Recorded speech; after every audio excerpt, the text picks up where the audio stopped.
दावत के लिए हाजिर हो आपके नमाज मगरिब वाली इंशाल्लाह सुनते बड़ा बयान होगा मस्जिद आप सबसे आगे कि नमाज मगरिब वाली इंशाल्लाह फरमा लीजिए।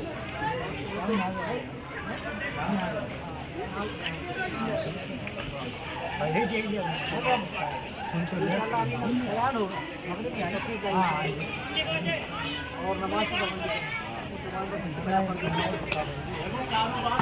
जभी होगी जब नमाज की पाबंदी अब लगाने बिल किराए का पैसा लेकिन बरकत नहीं ये सारे इस्लामी